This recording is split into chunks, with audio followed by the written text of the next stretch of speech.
আসসালামু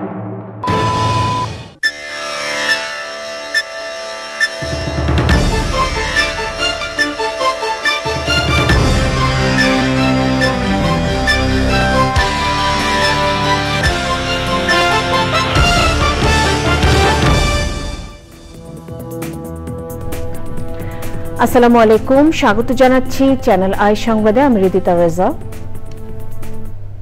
শুরুতেই জানিয়ে দিচ্ছি ফ্রেশ 8 মধ্যসূচি সংবাদ শিরোনাম। রাজধানীর উত্তরায় দিয়াবাড়ি এলাকায় প্রশিক্ষণ বিমান বিধ্বস্ত। উত্তরা উত্তর মেট্রো রেল স্টেশন ও মাইলস্টোন স্কুলের কাছে দুর্ঘটনা।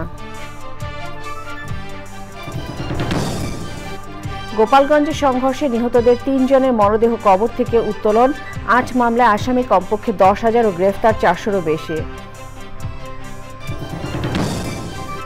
আইনশৃঙ্খলা বাহিনী 5 সদস্যের বিরুদ্ধে প্রসিকিউশনে গুমের আরও 14 অভিযোগ জমা। ইজতেমা থেকে ফেরার পথে ধরে নিয়ে যাওয়ার তথ্য। গত 3 নির্বাচনে ভোট সংশ্লিষ্ট কর্মকর্তাদের তথ্য চেয়ে বিভাগীয় কমিশনার ও ডিসিদের ইসির চিঠি। পিবিআইয়ের অনুরোধে তথ্য সরবরাহ। সবুজে সাজিয়ে বাংলাদেশ স্লোগানে বরগুনার প্রকৃতি ও জীবন ক্লাবের বৃক্ষরোপণ। পাথরঘাটার স্কুল শিক্ষার্থীদের গাছের চারা বিতরণ। এবং মিরপুরে প্রথম টি-20তে পাকিস্তানের বিপক্ষে বাংলাদেশের 7 উইকেটের জয়। পারভেজ ইমনের 50 ও তাসকিনের 3টি উইকেট।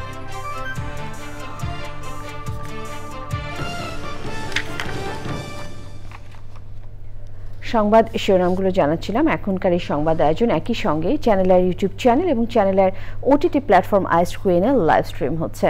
রাজধানী উত্তরায় বিমান বাহিনী একটি প্রশিক্ষণ বিমান বিধ্বস্ত হয়েছে। দুপুরের দিকে বিমানটি উত্তরার দিয়াবাড়ি এলাকায় বিধ্বস্ত হয়। F-7 বিজিআই বিমানটি দুপুর 1:06 উড্ডয়ন করে। এর কিছুক্ষণ পরে বিধ্বস্ত হয়। তাৎক্ষণিকভাবে হতাহতের কোনো তথ্য পাওয়া যায়নি।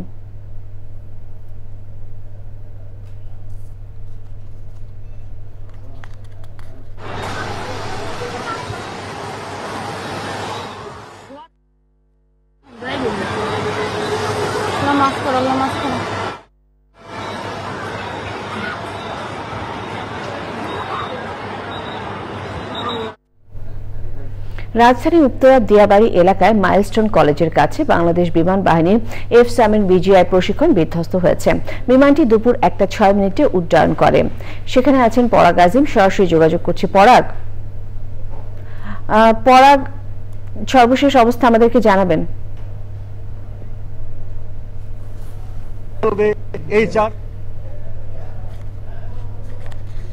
ইতিমধ্যেই জানেন যে 1:06 এটি বিধ্বস্ত হয়েছে এবং উত্তরা দিয়াবাড়ি মেট্রো রেল স্টেশনের যে প্রধান অফিসটি রয়েছে এর পাশে মাইলস্টোন স্কুল অ্যান্ড কলেজে দেয়াল ঘেঁষে এটি বিধ্বস্ত হয়েছে। যেমনটি বলছিলেন যে তাৎক্ষণিকভাবে আসলে এখনো হতাহতের ওরকম নিশ্চিতভাবে খবর পাওয়া যায়নি। ঘটনাস্থলে আসলে ফায়ার সার্ভিস এবং পুলিশ আইন শৃঙ্খলা বাহিনীর সদস্যরা এসছেন এবং আরো তাদের টিম আসছে। আসলে উদ্ধার তৎপরতা শুরু এবং উদ্ধার তৎপরতা চলাকালীন আমরা আসলে বলতে পারবো যে আসলে এতে হতাহতের ঘটনা আসলে কয়জন বা কতটুকু কি ক্ষতি হয়েছে সেটা আমরা পরে হয়তো আপনাদেরকে বলতে পারবো।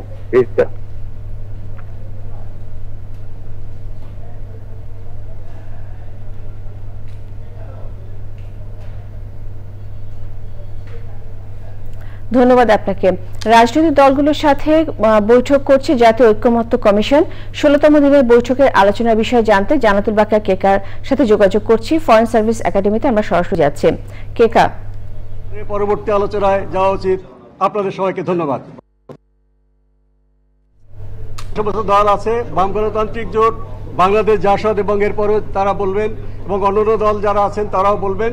এ বিষয়ে আমরা আবারও জোর দিয়ে বলছি, আমরা এই বিষয়ে এই সালে যে 4 মূলনীতি তাকে ক্ষুণ্ণ করে এমন কোন বিষয় আপনি বলছেন যে মধ্যাহ্নের বিরতির পর রাজনৈতিক দলগুলো বেরিয়ে এসে তারা এখানে কিন্তু আমাদের সামনে ব্রিফ করছে। ব্রিফ করছে এবং তারা যেটা বলেছে আলোচনার ভেতরে যেটা হয়েছে যে রাজনৈতিক দলগুলো কিন্তু মূলনীতি রাষ্ট্র পরিচালনার 4টি যে মূলনীতি রয়েছে সেই মূলনীতিতে একমত হননি এবং রাষ্ট্রের 4টি মূলনীতি যে বিদ্যমান মূলনীতি সেই মূলনীতি কিন্তু পরিবর্তন করা যাবে না, বরং এর সাথে সংস্কার প্রস্তাবের আলোকে যে 4টি বলা হয়েছে সাম্য, মানবিক মর্যাদা, গণতন্ত্র, ধর্মনিরপেক্ষতা এবং ধর্মীয় স্বাধীনতা, এই যে 5টি বিষয় নতুন করে যুক্ত করা যেতে পারে, কিন্তু বিদ্যমান মূলনীতি রাষ্ট্র পরিচালনার যে বিদ্যমান মূলনীতি সেটা কিন্তু পরিবর্তন করা যাবে না। এই বিষয়ে সংস্কার কমিশন সকালে যেটা বলেছিল যে নোট অফ ডিসেন্ট মানে যারা একমত হবে না তাদের বিষয়টি কিন্তু জাতীয় সনদে উল্লেখ করা হবে। তো এক্ষেত্রে কিন্তু বাম দলগুলো এবং তার সমমনা দলগুলো কিন্তু বলছে নোট অফ ডিসেন্ট দিয়েও কিন্তু মূলনীতির প্রশ্নে তারা মানবেন না এবং তারা বলছেন যে রাষ্ট্রের যে 4টি মূলনীতি রয়েছে বিদ্যমান মূলনীতিকে রেখেই 4টি নতুন প্রস্তাবিত যেগুলো আছে সেগুলো সংযুক্ত করা যেতে পারে এবং নোট অফ ডিসেন্ট দিয়ে কিন্তু তারা রাষ্ট্রের মূলনীতি সেই বিষয়টা মানবেন না, বরং 100% ঐক্যমতে আসতে হবে। আরেকটি কথা যে প্রধানমন্ত্রীর একাধিক পদে থাকা নিয়েও কিন্তু আজকে আলোচনা হয়েছে এবং তারা সেটাও বলেছেন। আমরা জানি যে বৃহত্তর দল বিএনপি এবং জামাত কিন্তু ভিন্ন ভিন্ন মত জানিয়েছে, তবে এখানে সকালে আলোচনা যেটা হয়েছে যে বিএনপি এবং জামাত সহ বিভিন্ন দলগুলো যে বলেছে তাদের পক্ষে সেই মন্তব্যগুলো সবাই শুনেছেন, কিন্তু তারা কোনো ঐক্যমতে আসেনি। বলা হচ্ছে যে বিরতির পরে, মধ্যাহ্নের বিরতির পরে যে আবার কমিশন বসবে তখন কিন্তু তারা সেখানে উত্থাপন করবেন। তবে একটি বিষয় জানিয়ে রাখি, সংস্কার কমিশনের সহসভাপতি ডক্টর আলী রিয়াজ কিন্তু বলেছেন যে মতগুলো তারা একমত হচ্ছেন না সেটা কিন্তু নোট অফ ডিসেন্টের মাধ্যমে উল্লেখ করা থাকবে জাতীয় সনদে। এই বিষয়গুলো নিয়ে কিন্তু আজকে আসলে মধ্যাহ্ন বিরতির পরে কতদূর যায় সেই বিষয়টাই জানাতে পারবো। এখন এই পর্যন্তই। ধন্যবাদ আপনাকে। আওয়ামী লীগের আমলে গুমের ঘটনায় কারাগারে থাকা অতিরিক্ত পুলিশ সুপার আলেপ উদ্দিন সহ আইন শৃঙ্খলা বাহিনীর 5 সদস্যের বিরুদ্ধে প্রসিকিউশনের 14টি গুমের অভিযোগ জমা দিয়েছে Voice of Enforce Reappeared Persons Void. সকালে প্রসিকিউশন কার্যালয়ে অভিযোগ জমা দেওয়া হয়। আওয়ামী লীগ সরকারের সময় 10,000-এরও বেশি মানুষ গুম হয়েছেন বলে জানান ভয়েডের উপদেষ্টা আব্দুল কাইয়ুম মিঠু। গুমের শিকারদের একজন মাসুদ গাজী জানান 2019 সালে টঙ্গীতে ইস্তেমা থেকে বাসায় ফেরার পথে তাকে আইন শৃঙ্খলা বাহিনী ধরে নিয়ে যায়। বিনা অভিযোগে চোখ বেঁধে টানা 45 দিন নির্মম নির্যাতন করা হয় বলে অভিযোগ করেন তিনি। এর আগে প্রসিকিউশনে 150 গুমের অভিযোগ জমা দিয়েছে ভয়েড। সংগঠনটির উপদেষ্টা মিঠু জানিয়েছেন আরও 250 জন গুম হওয়া ভিকটিমের তথ্য তাদের কাছে আছে, সে বিষয়ে যথাসময়ে অভিযোগ দেওয়া হবে। আপনারা জানেন বিগত ফ্যাসিস্ট শেখ হাসিনার আমলে মাসুদ গাজী, পিতা মুক্তার গাজী, আজকে আমরা 14টি অভিযোগ দায়ের করেছি এখানে। সেখানে আপনার একজন অতীতে এসপি আলেপ উদ্দিন, ওনার বিরুদ্ধে প্রায় 14টি অভিযোগই ওনার বিরুদ্ধে রয়েছে এবং সাথে অন্যান্যদের তার সহযোগীদের বিরুদ্ধে অভিযোগ রয়েছে। আমরা একটা কথা এখানে মেসেজ দিতে চাচ্ছি, আমাদের ভয়েডে প্রায় 250+ ভিকটিম রয়েছে এখনও। এভাবে ধারাবাহিকভাবে আমাদের প্রত্যেকটা অঞ্চল থেকে অনুসন্ধান করে গুম ভিকটিমদেরকে আমরা প্রকাশ্যে নিয়ে আসার চেষ্টা করব। গোপালগঞ্জে জাতীয় নাগরিক পার্টি এনসিপি সমাবেশকে কেন্দ্র করে গুলিতে নিহত 2 জনের মরদেহ ময়না তদন্তের জন্য কবর থেকে তোলা হয়েছে।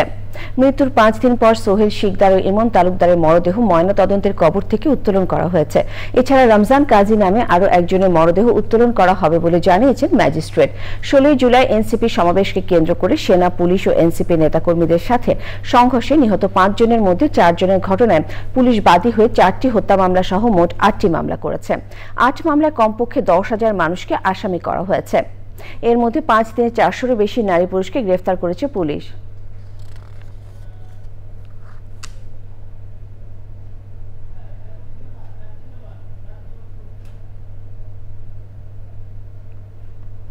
জাতীয় ঐক্যমত্য কমিশনের সহসভাপতি ডক্টর আলী রিয়াজ বলেছেন রাজনৈতিক দলগুলোর সহযোগিতা করলে আগামী 10 দিনের মধ্যে জাতীয় সনদ তৈরি করা সম্ভব। রাজনৈতিক দলগুলোর সাথে বৈঠকের 16তম দিনে তিনি আরও বলেন কমিশন কখনোই জোর করে কিছু চাপিয়ে দেবে না। শুরু থেকে নোট অফ ডিসেন্টের ব্যবস্থা রয়েছে। কোনো বিষয়ে একমত না হলে অবশ্যই দ্বিমত জানানো যাবে, যা সনদে উল্লেখ থাকবে। ডক্টর আলী রিয়াজ আরও বলেন তত্ত্বাবধায়ক সরকার নিয়ে কমিশন যে খসড়া সংশোধিত প্রস্তাব তৈরি করেছে রাজনৈতিক দলগুলো তার খুঁটিনাটি পর্যবেক্ষণ করে কমিশনকে জানাতে পারবে। এসব বিষয়ে মঙ্গলবার আবারও আলোচনা হবে।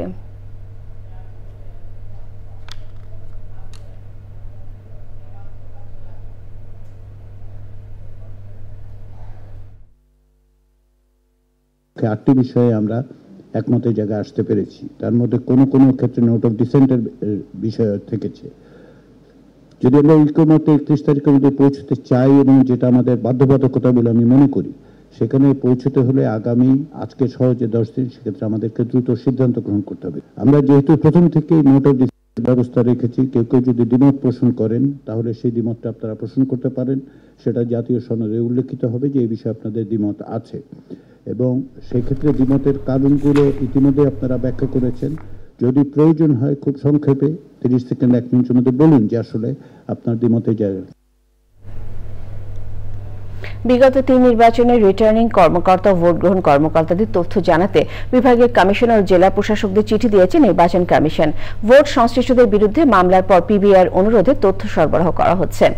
আওয়ামী লীগের শাসনামলের বিগত 3টি জাতীয় নির্বাচনে নানান অভিযোগ ছিল। এসব নির্বাচন আয়োজনে বড় ভূমিকা ছিল ওই সময় নির্বাচন কমিশন ও ভোট গ্রহণে জড়িত কর্মকর্তাদের। তদন্তের স্বার্থে ওই 3টি নির্বাচনের দায়িত্ব পালনকারী রিটার্নিং অফিসার, প্রিজাইডিং অফিসার, সহকারী প্রিজাইডিং অফিসার এবং পোলিং অফিসারদের বিস্তারিত তথ্য নির্বাচন কমিশনের কাছে চেয়েছে পিবিআই। তথ্য পাওয়ার পর পিবিআইকে দেবে কমিশন।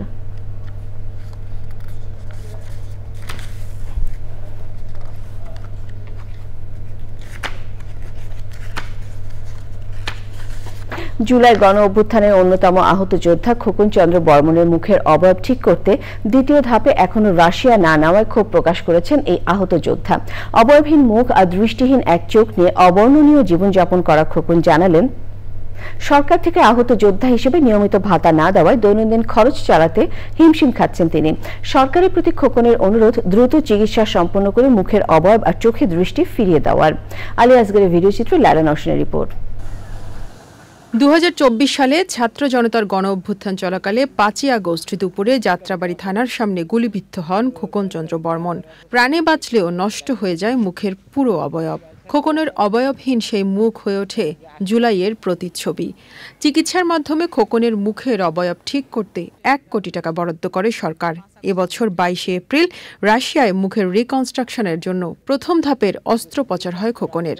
দ্বিতীয় ধাপে জুনের শেষ সপ্তাহে রাশিয়ায় অস্ত্রোপচারের কথা থাকলেও সরকারি উদ্যোগের অভাবে এখনও যাওয়া হয়নি। খোকন থাকেন মহাখালীর 7 তলা বস্তিতে।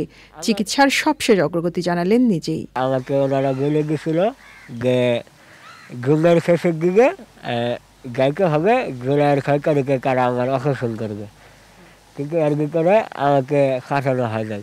ফোন দিয়েছিলাম, তখন আসতে জিজ্ঞাসা করছিলাম ওষুধ সচিবকে। উনি আমাকে বললো যে আগস্টের 18 তারিখে কারা শিডিউল দিছে, তোমাকে 2-3 দিন আগে খাটানো হবে। নষ্ট হয়ে গেছে খোকন চন্দ্র বর্মনের একটি চোখও। নাক মুখবিহীন থাকায় উপার্জনের কোনো উপায় নেই। আহতদের জন্য এখনও নিয়মিত ভাতা চালু না হওয়ায় জীবন চালাতে কঠিন পরিস্থিতির মুখোমুখি হতে হচ্ছে বলে জানান এই জুলাই যোদ্ধা। আজকে এক জেলা থেকে আরেক জেলায় চলে আসলো, তারা বলছিল আমাদেরকে ঢাকা দিবে, কিন্তু কোনো ঢাকা দিচ্ছে না। রাশিয়ান ডাক্তার বলছিল যে খুব দ্রুত অপারেশন করালে এই চোখটা হয়তো দেখে গেত, কিন্তু এই চোখ অনেকে এদিকে চোখ গবেষণ করে আমি দেখতে পারবো, আর এই চোখের কারণে এই চোখ ক্ষতি হয়ে গেছে। আমি এই অবস্থাকে কোনো কিছু করতে পারি না, আমাদের চলাটা খুবই কষ্টজনক হয়ে গেছে। সম্প্রতি এনসিপিতে যুক্ত হওয়া খোকন জানালেন যে বৈষম্যহীন বাংলাদেশের জন্য এই আত্মত্যাগ সেই বাংলাদেশ আসেনি। এখন খোকনের একটি স্বপ্ন, উন্নত চিকিৎসার মাধ্যমে স্বাভাবিক জীবনযাপন। ডাক্তার আশা দিচ্ছে যে আমার আগের চেষ্টা না আসলেও মোটামুটি 90% কাছাকাছি একটা আসবে। Laila Nowshin, channel I, Dhaka. জলবায়ু পরিবর্তনের বিরূপ প্রভাব মোকাবেলায় সবুজে সাজায় বাংলাদেশ স্লোগানে বরগুনায় বৃক্ষরোপণ করেছে প্রকৃতি ও জীবন club. পাথরঘাটার Nurul Islam Khan residential public স্কুলের শিক্ষার্থীদের মাঝে গাছের চারা বিতরণ করা হয়। পরিবেশের ভারসাম্য রক্ষার পাশাপাশি প্রাকৃতিক দুর্যোগ রোধে সবুজ বেষ্টনী করতে প্রকৃতি ও জীবন ক্লাবের মহতী উদ্যোগের প্রশংসা করেন বিশিষ্টজনেরা। বরগুনা থেকে মোহাম্মদ হাসানুর রহমান ঝন্টুর তথ্য ও ভিডিওচিত্রে আফরোজা হাসির রিপোর্ট। জলবায়ু পরিবর্তনের বিরূপ প্রভাবে ঝড়, জলোচ্ছ্বাস, জলাবদ্ধতা সহ প্রাকৃতিক দুর্যোগে বিপর্যস্ত উপকূলীয় অঞ্চল বরগুনা। প্রতি বছরই বাড়ছে জলবায়ু উদ্বাস্তুর সংখ্যা। প্রাকৃতিক ভারসাম্য নষ্টের পাশাপাশি হুমকিতে পুরো জীববৈচিত্র্য। পরিস্থিতি উত্তরণে জেলার বিভিন্ন শিক্ষা প্রতিষ্ঠান ও সড়কের পাশে বৃক্ষরোপণ ও বিতরণ করছে প্রকৃতি ও জীবন ক্লাব। সবুজে সাজাই বাংলাদেশ এই প্রতিপাদ্যে বরগুনায় প্রকৃতি জীবন ক্লাব বৃক্ষরোপণ কর্মসূচি পালন করেছে। নানা ধরনের বৃক্ষ চারপাশে সবুজের যে সমারোহ, সেইখানে যেই মানুষটি বেড়ে ওঠে বিশেষ করে গ্রাম অঞ্চলে, তাদের কিন্তু মানসিক স্বাস্থ্য অনেক ভালো থাকে, পাশাপাশি তারা কিন্তু একটা নির্মল পরিবেশে বড় হয়। ঢাকা শহরে আমরা কিংবা অন্যান্য শহরে যেখানে ইট পাথরের মধ্যে আমরা বসবাস করি, সেখানে যে উষ্ণতা, গ্রামে কিন্তু সেই উষ্ণতা নেই। একটি কারণ গাছ এবং নির্মল বাতাস। সুতরাং আসুন আমরা এই বর্ষায় সারা বাংলাদেশ ব্যাপী বৃক্ষরোপণ করি এবং বাংলাদেশটাকে সবুজে ছেয়ে ফেলি। গাছের চারা উপহার পেয়ে পরিবেশ সুরক্ষার প্রত্যয় জানান শিক্ষার্থীরা। আমরা নিজেদের জন্মদিনে একটি করে গাছ লাগাবো এবং আমাদের বন্ধুদের জন্মদিনে একটি করে গাছ উপহার দেব। বিদ্যালয়ে একটি সুন্দর একটি মনোরম ফুলের বাগান করব। প্রকৃতি ও জীবন ক্লাবের উদ্যোগে বৃক্ষরোপণ কর্মসূচিকে আমি স্বাগত জানাই। পরিবেশের ভারসাম্য রক্ষায় সবুজায়নে প্রকৃতি ও জীবন ক্লাবের উদ্যোগকে অনুকরণীয় বলছেন বিশিষ্টজনরা। যে কোনো প্রতিষ্ঠানে আমরা গাছে গাছে একদম গাছ লাগিয়ে পুরো পরিবেশটাকে, পুরো স্কুল পরিবেশটাকে পরিপূর্ণ করে দেব। সারা পৃথিবী গাছে গাছে অক্সিজেন ছড়িয়ে যাবে, এই আশাবাদ ব্যক্ত করতেছি। এই গাছ যাতে সুরক্ষা হয়, যে সংশ্লিষ্ট যে সমস্ত জায়গায় লাগানো হচ্ছে তারা যেন এটা রক্ষা করে। উপকূলীয় অঞ্চলকে প্রাকৃতিক বিপর্যয়ের হাত থেকে রক্ষায় সবুজায়ন অব্যাহত রাখার আহ্বান পরিবেশবাদীদের। আফরোজা হাসি, প্রকৃতি ও জীবন ডেস্ক, চ্যানেল আই। সুন্দরবনে খাল থেকে বিষ দিয়ে ধরা 140 কেজি চিংড়ি মাছ সহ 3টি নৌকা জব্দ করেছে বন বিভাগ। পূর্ব সুন্দরবন বিভাগের চাঁদপাই রেঞ্জের আওতায় হুলার বারানীখালী অভিযান চালান ঢাংবাড়ি স্টেশন কর্মকর্তা ও কর্মচারীরা। সেই সময় অভিযানকারীদের উপস্থিতি টের পেয়ে গহীন বনে পালিয়ে যায় দস্যুরা।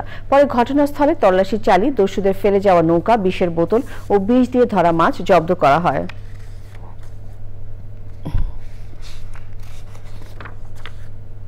উজানের ঝলে লালমনিরহাটে তিস্তা নদীর পানি বেড়েছে। সকাল 9টায় তিস্তা ব্যারাজের ডালিয়া পয়েন্টে পানি বিপদসীমা 13 সেন্টিমিটার নিচ দিয়ে প্রবাহিত হচ্ছিল। পানি প্রবাহ স্বাভাবিক রাখতে খোলা রয়েছে ব্যারাজের সবগুলো জলকপাট। বন্যা পূর্বাভাস ও সতর্কীকরণ কেন্দ্রের উদ্ধৃতি দিয়ে লালমনিরহাট পানি উন্নয়ন বোর্ডের নির্বাহী প্রকৌশলী সুনীল কুমার জানান, বিপদসীমা বা সতর্কসীমা বরাবর পানি প্রবাহিত হয়ে নদী তীরে নিম্নাঞ্চল সাময়িকভাবে প্লাবিত হতে পারে।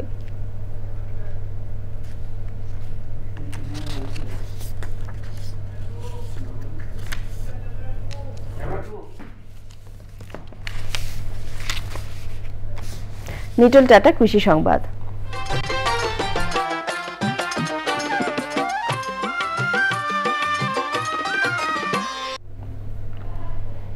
অসময়ে গ্রীষ্মকালীন তরমুজ চাষ করে সফল হয়েছেন বগুড়ার নন্দীগ্রাম উপজেলার কৃষক আব্দুল গাফফার। লেখাপড়া শেষ করে চাকরির পিছনে না ছুটে বেছে নেন কৃষিকে। শুরু করেন অন্যান্য সবজির পাশাপাশি অসময়ে তরমুজ চাষ।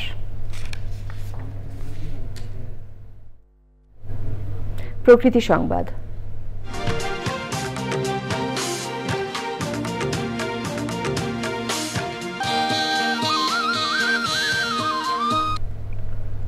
টাঙ্গাইলে এক সপ্তাহে বৃক্ষরোপণ অভিযান বৃক্ষ মেলা শুরু হয়েছে। বন বিভাগ ও জেলা প্রশাসনের আয়োজনে মেলা উদ্বোধন করেন টাঙ্গাইল জেলা প্রশাসক শরীফা হক। সে সময় আরও ছিলেন অতিরিক্ত জেলা প্রশাসক সার্বিক মোহাম্মদ আব্দুল্লাহ আল মামুন, টাঙ্গাইল বিভাগীয় বন কর্মকর্তা ডক্টর আবু নাসির মহসিন হোসেন ও অন্যরা। মেলায় 57টি স্টল দেওয়া হয়েছে। মেলা প্রাঙ্গণ পরিদর্শন শেষে বিভিন্ন বিদ্যালয়ের শিক্ষার্থী অভিভাবকদের গাছের চারা দেওয়া হয়।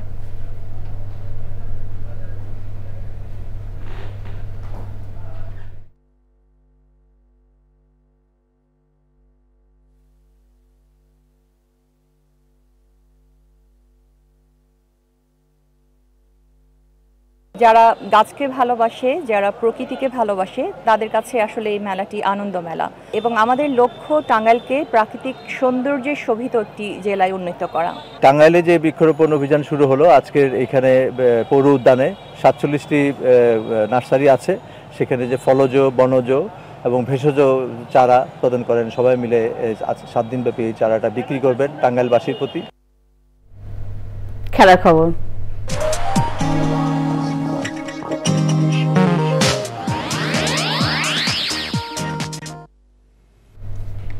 সাফ অনূর্ধ্ব 20 নারী ফুটবল চ্যাম্পিয়নশিপের শেষ ম্যাচে আজ নেপালে মুখোমুখি হবে বাংলাদেশ। বসুন্ধরা কিংস অ্যারোনায় খেলা শুরু হবে সন্ধ্যা 7টায়। টানা 5 ম্যাচ জিতে আসরে এখন পর্যন্ত অপরাজিত থাকা বাংলাদেশের মেয়েদের সামনে শিরোপা জয়ের হাতছানি। ফেভারিট হিসেবে মাঠে নামবে আফিদা তৃষ্ণারা। নেপালের বিপক্ষে ম্যাচে ড্র করলে চ্যাম্পিয়নশিপ নিশ্চিত হবে লাল সবুজের মেয়েদের। আগের 5টি ম্যাচই মাঠে আধিপত্য দেখিয়ে ম্যাচ জিতেছে বাংলাদেশ। 5 ম্যাচে সব মিলিয়ে গোল করেছে 24টি এবং গোল হজম করেছে 4টি। পূর্ণ 15 পয়েন্ট নিয়ে এককভাবে টেবিলের শীর্ষে আছে স্বাগতিক মেয়েরা। দ্বিতীয় স্থানে থাকা নেপালের পয়েন্ট 12। প্রথম দেখায় নেপালের মেয়েদের 3-2 গোলে হারিয়েছিল আফিদার দল। আশা করছি যেভাবে ভালোটা দিয়ে শুরু করেছি শেষটাও ওভাবে ভালো করব। ভালো আরেকটা ম্যাচ দেশবাসীকে উপহার দিতে চাই। সবাই আমাদের জন্য দোয়া করবেন যেন লাস্ট হাসিটা আমরা হাসতে পারি ইনশাল্লাহ। পরবর্তী আরো 3 টেস্ট চ্যাম্পিয়নশিপের ফাইনাল হবে ইংল্যান্ডে। 2027, 2029 ও 31 সালের ফাইনালও হবে ইউরোপের দেশটিতে। রোববার পরবর্তী 3 টেস্ট চ্যাম্পিয়নশিপ ফাইনালের ভেন্যু হিসেবে ইংল্যান্ড অ্যান্ড ওয়েলসের ক্রিকেট বোর্ড ইসিবি নাম অনুমোদন করেছে আইসিসি কাউন্সিল। এখন পর্যন্ত টেস্ট চ্যাম্পিয়নশিপের 3টি ফাইনাল হয়েছে ইংল্যান্ডে। ভারত 2027 সালের ফাইনাল আয়োজন করার আগ্রহ প্রকাশ করলেও আইসিসি তাতে সাড়া দেয়নি। সিঙ্গাপুরে এবারে আইসিসি বার্ষিক সভায় জাম্বিয়া ও পূর্ব তিমুরকে সহযোগী সদস্য দেশের মর্যাদা দেওয়া হয়েছে। আইসিসি সহযোগী সদস্য দেশের সংখ্যা দাঁড়িয়েছে 110-এ। সবশেষে ফ্রেশ আটা ময়দা সুজি সংবাদ শিরোনামগুলো আরো একবার। উত্তরায় মাইলস্টোন কলেজে ফাইটার বিমান বিধ্বস্ত হয়ে 50 জনেরও বেশি দগ্ধ ও আহত। আগুন নিয়ন্ত্রণে ফায়ার সার্ভিসের 8টি ইউনিট। গোপালগঞ্জের সংঘর্ষে নিহতদের 2 জনের মরদেহ কবর থেকে উত্তোলন। 8 মামলায় আসামি কমপক্ষে 10,000 ও গ্রেফতার 400-রও বেশি। আইনশৃঙ্খলা বাহিনীর 5 সদস্যের বিরুদ্ধে প্রসিকিউশনে গুমের আরও 14 অভিযোগ জমা। ইজতেমা থেকে ফেরার পথে ধরে নিয়ে যাওয়া তথ্য। গত 3 নির্বাচনে ভোট সংশ্লিষ্ট কর্মকর্তাদের তথ্য চেয়ে বিভাগীয় কমিশনার ও ডিসিদের রিসিভ চিঠি। পিবিআই এর অনুরোধে তথ্য সরবরাহ। সবুজে সাজিয়ে বাংলাদেশ স্লোগানে বরগুনায় প্রকৃতি ও জীবন ক্লাবের বৃক্ষরোপণ। পাথরঘাটার স্কুল শিক্ষার্থীদের গাছের চারা বিতরণ। এবং মিরপুরের প্রথম টি20তে পাকিস্তানের বিপক্ষে বাংলাদেশের 7 উইকেটের জয়। পারভেজ ইমনের 50 ও তাসকিনের 3 উইকেট।